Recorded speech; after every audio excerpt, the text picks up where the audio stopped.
오늘 하나님 주시는 말씀 보겠습니다. 요한복음 16장 8절부터 11절까지 말씀입니다. 요한복음 16장 8절에서 11절 제가 봉독해 드리겠습니다.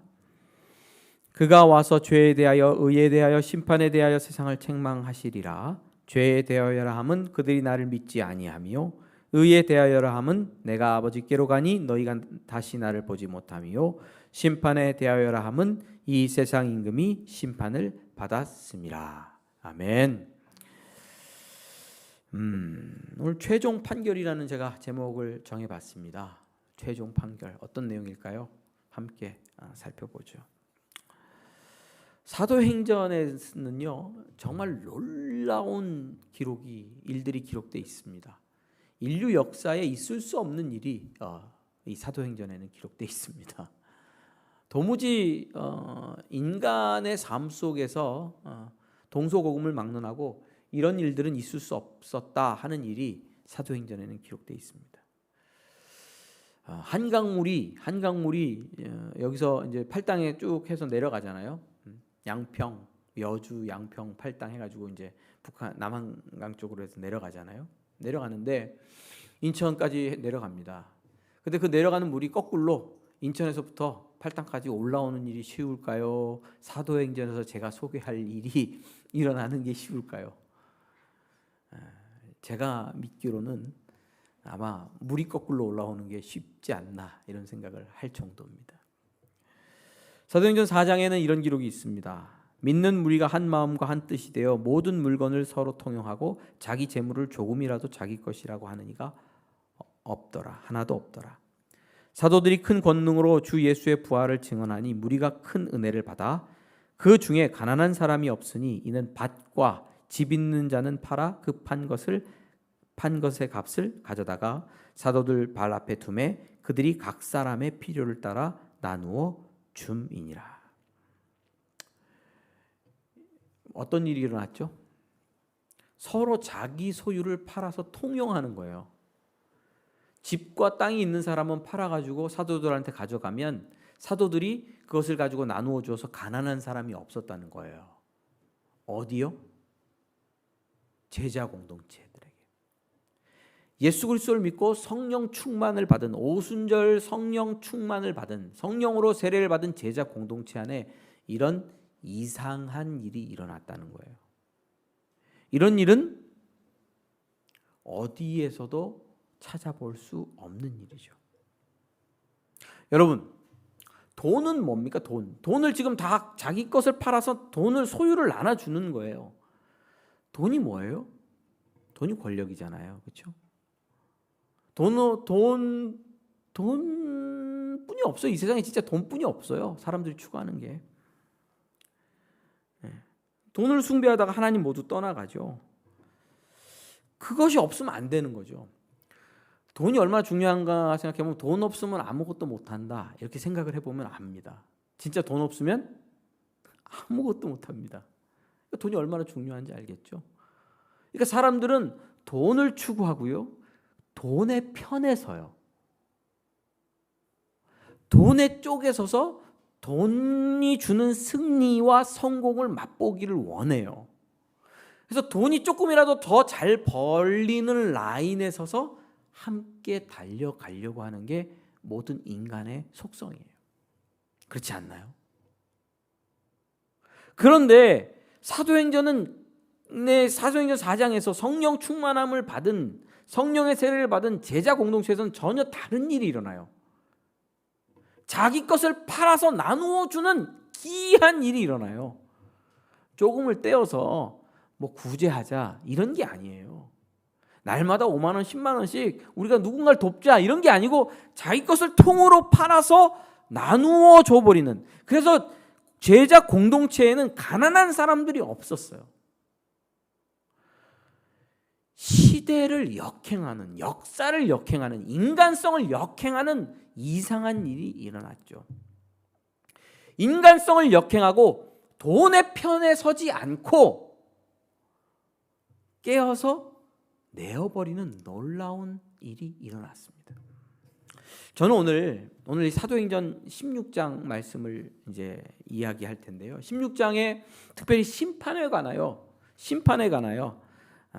살펴보면서 심판에 대하여라 하면 이 세상 임금이 심판을 받았습니다. 11절 말씀인데요. 심판이 무엇이고 이 세상 임금이 언제 어떻게 심판을 받았는가 하는 것을 살펴보면서 이 사도행전 4장에 나오는 제자 공동체 안에 있는 믿음과 그 믿음의 내용과 비밀에 대하여 좀 살펴보려고 합니다. 여러분 11절에 심판에 대하여라 하면 이 세상 임금이 심판을 받았습니다. 이렇게 말씀하고 있죠. 지난주에는 죄에 대해서, 지난주에는 의에 대해서. 의는 어디 있다고요? 하늘에 있죠. 예수님께 있죠.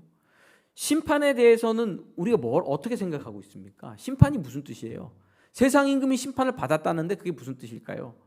그것을 우리가 증언하고 그 사실을 깨우쳐 알리는 사명을 가지고 있는 게 제자 공동체잖아요. 이 구절을 잘 읽어보면 심판이라는 것이 예수님께서 마지막 날에 재림하셨을 때에 온 세상을 심판하는 그 심판, 양과 염소를 나누는 그 심판이 아니라는 것을 알 수 있습니다. 왜냐하면 이미 세상 임금이 심판을 받았다는 거예요. 심판에 대하여라 하면 이 세상 임금이 심판을 받았습니다. 받았다고요. 앞으로 올 최후의 심판이 아닙니다. 재림에 있을 심판이 아니고 이미 심판을 받았다는 내용을 말하고 있는 거예요. 그럼 이게 무슨 뜻일까요? 세상 임금이 언제 심판을 받았습니까? 12장으로 가면 좀 힌트가 있는데요. 제가 12장 말씀을 읽어드릴게요. 27절에서 33절 잘 들어보십시오.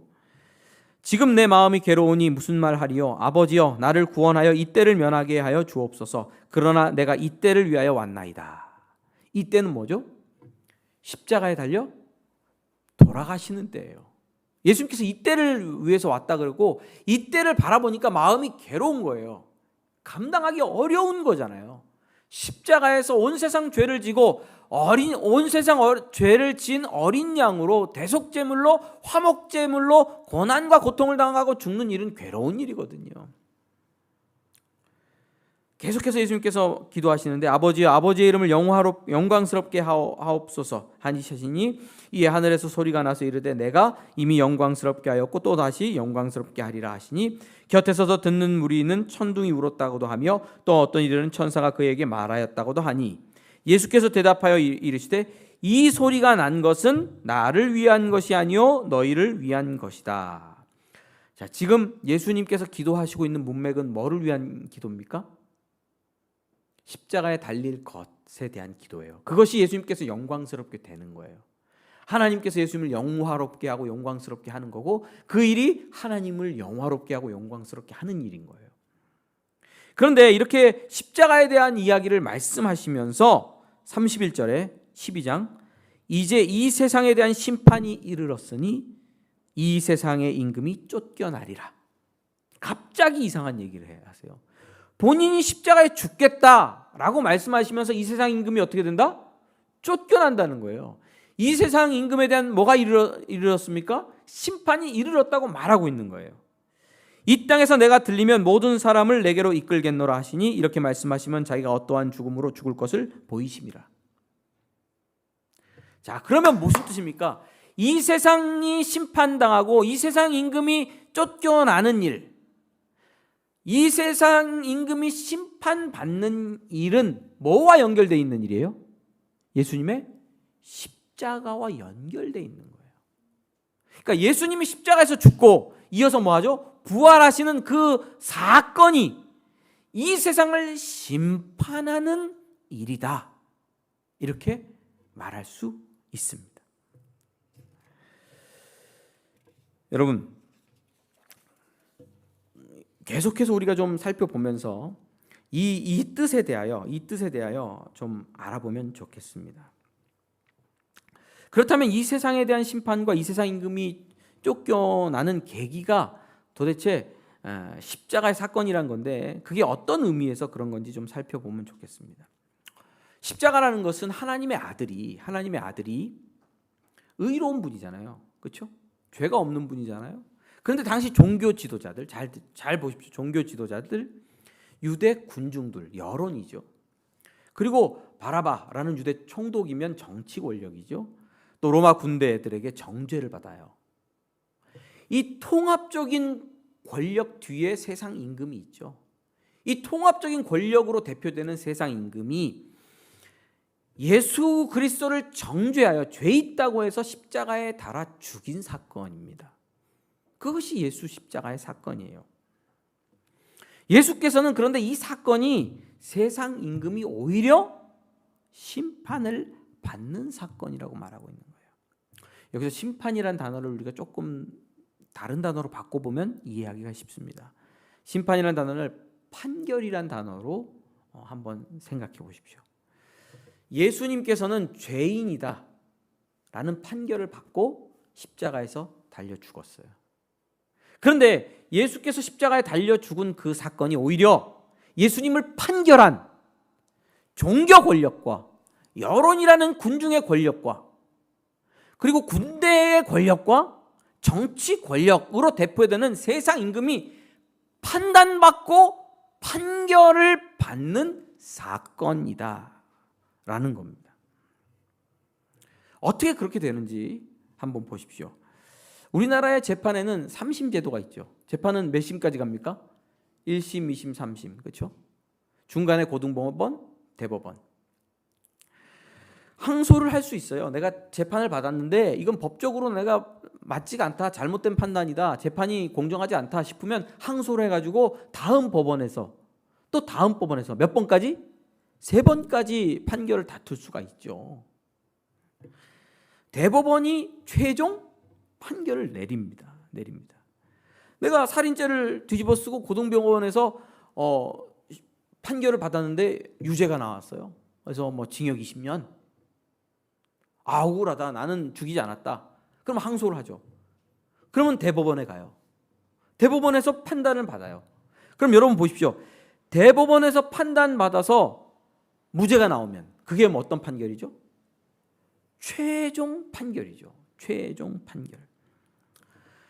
예수님께서 십자가에 달려 돌아가셨어요.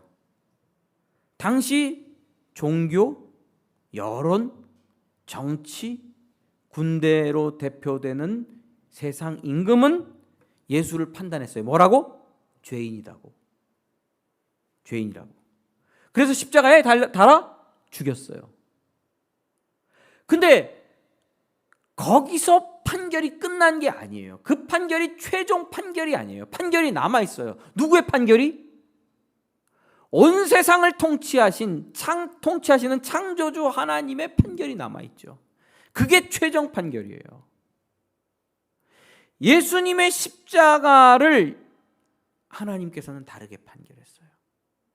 누가 옳다? 세상 임금이 아니라 십자가에 달려 죽은 예수가 옳다라고 하나님께서 최종 판결을 내리셨어요. 최종 판결을 내리셔서 죽음 가운데 있는 예수님을 풀어준 사건이 부활입니다. 예수님 부활하셨잖아요. 믿으십니까? 부활했다는 뜻은 뭐예요? 예수님이 십자가에 달려 죽을 만한 그런 죄가 없다. 그게 최종 판결이에요. 예수님의 부활을 믿는 사람들은 예수님이 죄 없이 죽었고 하나님께서 예수 그리스도에 대하여 올바른 최종 판결을 내렸다고 생각하는 거예요. 할렐루야. 레슬리 류비긴이 이 부분에 대해서 이렇게 쓰고 있어요. 예수님의 십자가의 길을 통하여 가는 것이 최후 심판이다. 그것은 독특한 의미에서 심판이다. 왜냐하면 이 세상 임금, 법, 국가, 종교, 신전, 여론 등의 통합된 권위로 대변되는 이 십자가형으로 예수님에게 심판을 내렸지만 그 심판의 행위를 통하여 오히려 재판관에게 선고가 내려졌기 때문이다. 이 세상 임금은 권자에서 쫓겨났으며 정사와 권세는 무장 해제되었다. 요한복음 강해 레슬리 류비긴의 글입니다. 예수님을 십자가형으로 형을 언도했던 재판관 이 세상 임금은 이미 판단받았어요. 누구에게? 창조주 하나님께. 그 판단받았다는 사실을 어떻게 알 수 있죠? 예수님을 죽음에서 건져내어서 부활시키신 사건을 통해서 알 수 있어요. 고등법원에서 재판을 받았는데 징역 20년 살인죄로 유죄 판결 받으면 어떻게 됩니까? 구속되죠. 어디 갇혀요? 구치소에 가겠죠. 여기 동부나 서울 구치소로 가는 거예요. 그렇죠? 근데 항고를 했어요. 대법원에서 무죄 판결이 나오면 그날로 자유의 몸으로 풀려납니다. 풀려나요. 바로 풀려나요. 세상 임금은 예수 그리스도를 정죄하여 십자가형으로 죽였어요. 근데 하나님이 판결했어요. 아니다. 예수가 옳다. 세상 임금이 아니라 예수가 옳다. 라고 하면서 예수 그리스도가 더 의롭다고 판결했죠. 그래서 예수 그리스도를 다시 살리셨죠. 죽음에서 풀어서 말입니다. 로마서 1장 3, 4절 말씀입니다. 그의 아들에 관하여 말하면 육신으로는 다윗의 혈통에서 나셨고 성결의 영으로는 죽은 자 가운데서 부활하사 능력으로 하나님의 아들로 선포되셨으니 곧 우리 주 예수 그리스도시니라. 하나님께서 죽음 가운데 있는 예수 그리스도에게 성령을 보내셔서 살려내셨어요. 아버지께서. 왜? 예수님께서 의롭기 때문에 그래요. 그분이 세상 임금보다 더 의롭기 때문에 그래요. 세상 임금은 거짓으로 부정한 방법으로 예수를 십자가에 못 박아 죽였어요. 그의 판단은 잘못됐어요. 자, 그렇다면 세상 임금의 판결, 세상 임금은 어떻습니까? 예수를 재판한 세상 임금은 잘못됐죠. 그렇죠? 그는 정의롭지 못하고 그는 거짓 가운데 있죠. 그는 실수로, 세상 임금은 실수로 예수를 못 박아 죽인 것이 아닙니다. 그는 거짓의 아비입니다. 진실을 왜곡했죠. 그러므로 하나님께서 예수님 부활시킨 사건은 세상 임금 너는 틀렸어. 세상 임금을 정죄하는 사건입니다. 세상 임금을 심판하는 사건입니다. 세상 임금과 예수님 중에 누가 옳습니까? 최종 판결, 부활을 통하여 증언된 하나님의 창조주 하나님 심판주의 최종 판결은 세상 임금의 판결은 틀렸다. 세상 임금은 정의롭지 못하고 거짓 가운데 있다. 라는 심판인 것입니다. 여러분, 세상은 하나님께 정죄를 받았습니다. 그럼 무슨 세상 임금은 틀렸다는 거죠. 그럼 승자는 누구예요? 누가 승자예요? 십자가에서 죽으신 분, 그분이 승자예요. 승리자인 거예요. 우리가 부활을 믿는다는 것은, 그리스도인들이 부활을 믿는다는 것은 그거예요. 예수님께서 승리하셨다는 거예요. 뭐 죽음의 권세, 사망의 권세에서 승리하셨죠. 또 사단 마귀와의 권세에서 승리했어요. 어떤 면에서? 법적으로도. 그의 모든 판단과 그의 모든 재판은 틀렸고 그는 거짓이다 라는 것을 선포하고 심판하신 거예요. 승리자는 누굽니까? 예수 그리스도. 그러면 여러분 누구 편에 서시겠습니까? 예수님 편에 서시겠습니까? 세상 편에 서시겠습니까? 어디 서야 돼요? 우리 예전에요, 수련회 가서 게임을 하면요, 항상 보면 이기는 편에 서고 싶잖아요. 게임할 때 이렇게 뭐죠? 엎었다, 이렇게 뒤집었다 하면서 편을 나누잖아요. 편을 나눌 때 게임 종류에 따라서, 그렇죠? 잘하는 사람이 있는 쪽으로 나도 속하고 싶잖아요. 런닝맨에서 이 런닝맨 TV 프로 보시죠? 뒤에 이름표 떼는 거 할 때는 누구 편에 서야 됩니까? 김종국 씨 편에 서야죠. 김종국 씨. 예능에서 잘 나가려면 누구 편에 서야 됩니까? 유재석, 윤호님 편에 서야 되죠. 그래야지 떨어지잖아요. 어쨌든 유재석 라인을 타야지 되잖아요. 이기는 편에 서야 같이 이기잖아요. 그리스도인들은 예수님께서 부활하셨다는 것을 믿어요. 그게 무슨 뜻이에요? 늘 언제나 예수님께서 최종 승리자가 될 것이다라는 것을 믿는 거예요. 그래서 그리스도인들은 언제나 어느 편에 섭니까? 세상 편에 서지 않고 예수님 편에 섭니다. 세상 권력과 돈과 명예와 여론과 이런 것들이 승리한다고 믿질 않아요. 누가 승리한다고 믿어요? 최종적으로 예수님께서 승리한다고 믿어요. 그래서 예수님을 따라가고 예수님 편에 서는 겁니다. 사도행전에서 성령 충만함을 받은 제자 공동체가 자기의 모든 소유를 팔아 각 사람의 필요에 따라 나눠주고 집과 땅도 팔아서 사도의 앞에 내어놓고 그걸 가지고 가난한 자들 구제함으로 말미암아 가난한 자들이 없었다. 이런 놀라운 일들이 어떻게 일어날 수 있었습니까? 그들 안에 있었던 믿음은 뭐예요? 예수님이 부활하셨다는 거예요. 그가 승리하셨다는 거예요. 돈이 승리하지 않고 예수가 승리한다는 거예요. 온 세상 임금이 오늘 우리를 다스리고 있는 가장 대표적인 것은 뭐예요? 돈으로 다스리죠. 돈으로. 죽일까 살릴까. 예배 드리지 말고 일하러 나가. 아주 쉽게 말해서 그 시간에 일해. 한 푼이라도 더 벌어야지. 제자 공동체들, 사도행전 4장의 제자 공동체들 안에서는 예수님께서 세상에서 세상 임금과 싸워서 승리하셨다. 십자가와 부활로. 십자가에서 승리하셨고 부활로 증언되었다라고 믿는 거예요. 그래서 그 믿음의 고백으로 자신의 소유를 팔아 예수님을 따라가는 겁니다. 왜? 그 길이 최종 승리의 길이기 때문에 그렇습니다. 할렐루야. 여러분은 승리의 길을 따라가고 계십니까? 한번 여쭤볼게요. 승리의 길을 따라가고 계십니까? 예수님께서 최종 승자이시고 우리를 승리로 이끄실 분이다라는 것을 믿고 그 길을 따라서 한 걸음 한 걸음 움직이고 있냐라고 묻는 겁니다.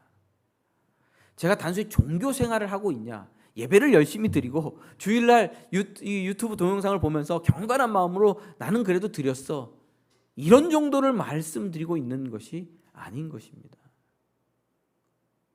세상 앞에서 세상 사람들이 돈을 따르는 것이 승리다라고 믿을 때 우리는 그것을 부정할 수 있는가 하는 거예요.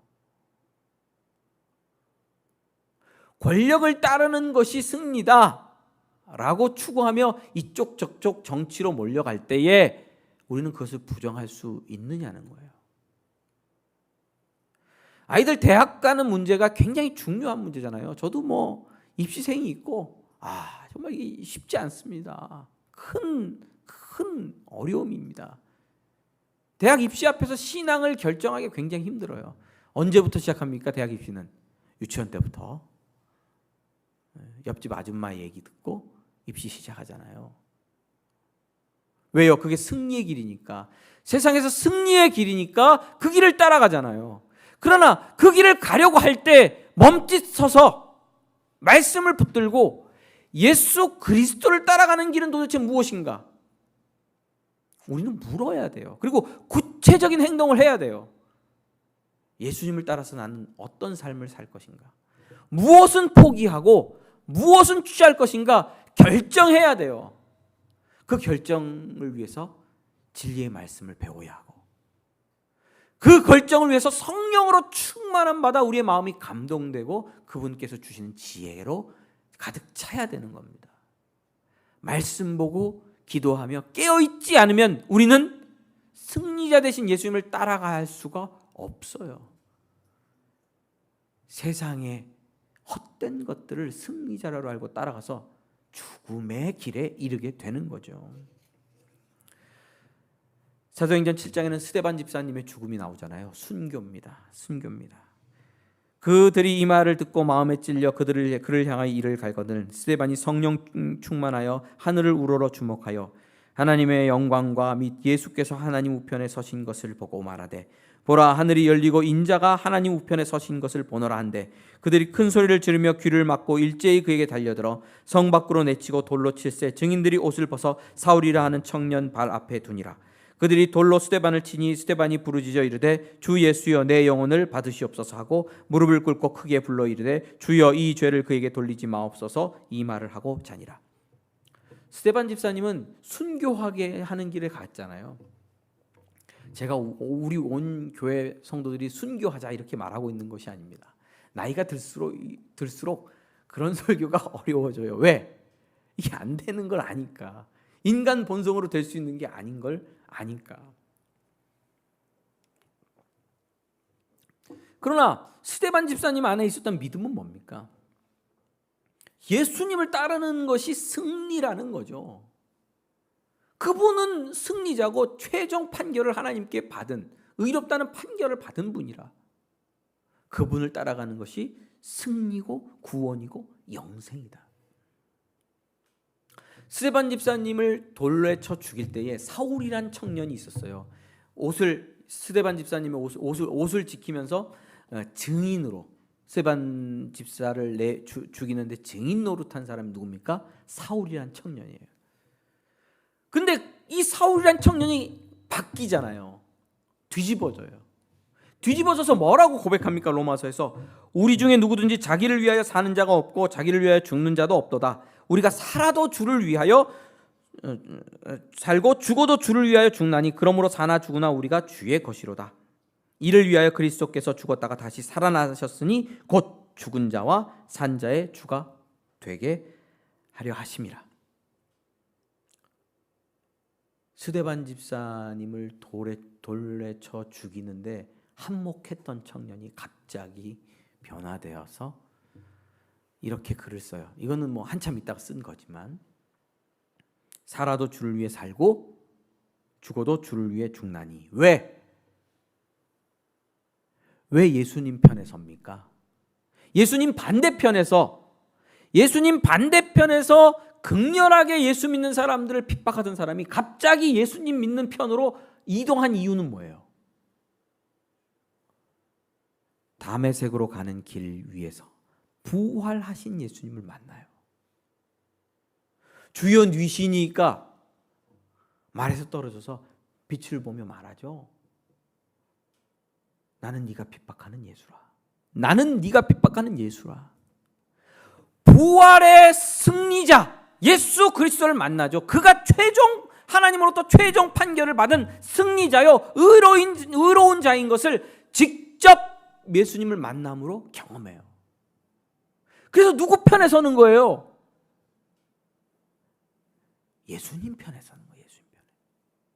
예수님 편에 서서 삶을 드리고 헌신하는 길을 가는 겁니다. 여러분, 삶의 다양한 국면 속에서 학생은 학교에서 공부하면서, 주부는 가정에서 살림을 하면서, 또 직장인들은 직장에서 일하면서 여러 가지 다양한 삶의 구체적인 모습 속에서 매일매일 365일 나는 예수님 편에 설 수 있는가? 예수님 부활했다는 확신을 가지고 그분이 하나님으로부터 최종적으로 승리자요 의로운 자라고 하는 판결을 받았다는 확신을 가지고, 그리고 그분을 따라갈 때 나도 승리하고 나도 하나님으로부터 의롭다는 판단을 받을 수 있다는 사실을 믿음으로 달려가고 계십니까?